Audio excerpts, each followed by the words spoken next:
কী মারছো, চেস্ট? হ্যাঁ।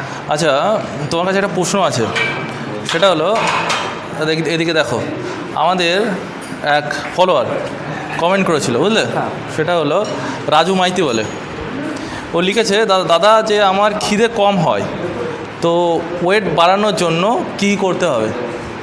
খিদে কম মানে বেশি খায় না, আর বেশি না খেলে তো ওয়েটও বাড়বে না। তো এর জন্য তুমি তাকে কিছু বলতে চাও রাজুকে? ফার্স্ট অফ অল ওয়ার্কআউট করতে হবে।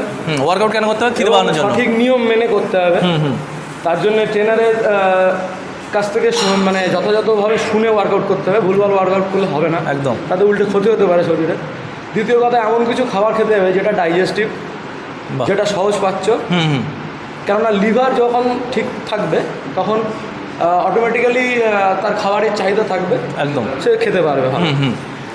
আর সে থার্ড অফ অল, তার রাত্রে ভালো ঘুমের প্রয়োজন। ঘুম পরিষ্কার না হলে বা ঘুম ক্লিয়ার না হলে শরীরের অর্গানগুলো ঠিকঠাক কাজ করে না, অতএব সেক্ষেত্রেও খাবারে অনীহা আসতে পারে। এই দিকটা মেনটেন করলে আমার মনে হয় তার খাবার চাহিদাটা বাড়বে। একদম। তো কুণালদা যে বলেছে, আমিও একদম 100% একমত কুণালদার। তো আমি তার মধ্যে কিছু জিনিস হয়তো অ্যাড করব। তো কুণালদা এগুলো বলেছে কারণ কুণালদা তোমরা দেখতে পাচ্ছ কীভাবে ফিট আছে এবং কদিন ধরে এক্সারসাইজ করছে। তো দাদার কথা একদম 100% সত্যি, আর 100% ফলো করবে তোমরা, বিশেষ করে রাজু।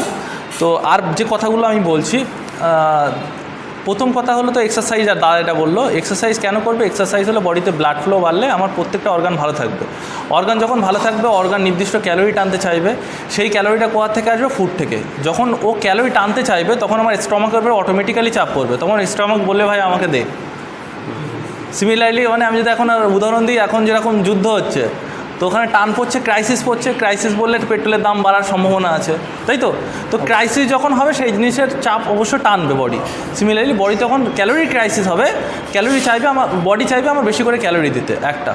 এবার বডিতে তো আমি ক্যালোরিটা দিলাম, কিন্তু সেই ক্যালোরিটা আমার মাসেল বা আমার ব্রেন বা আমার বডির মধ্যে পর্যাপ্ত পরিমাণে যাবে কীভাবে?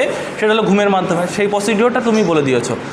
এইবার আমি বলতে চাইছি যে খিদে কীভাবে হলো বা আমার কাছে স্টোরেজ খাবার হলো সেটাও বলে দিলাম।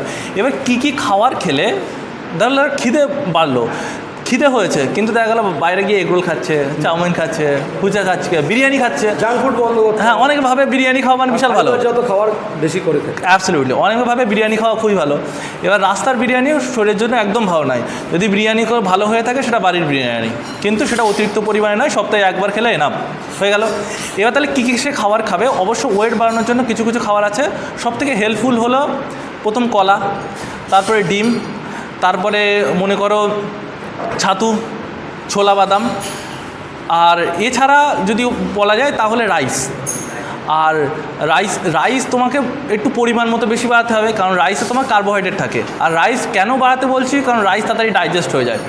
যে জিনিস যত তাড়াতাড়ি ডাইজেস্ট হয়ে যাবে, তার পরিমাণে যে তার মধ্যে যে নিউট্রিশনটা আছে সেটা আমার বডিতে তাড়াতাড়ি লাগতে সাহায্য করবে। ঠিক বললাম তো?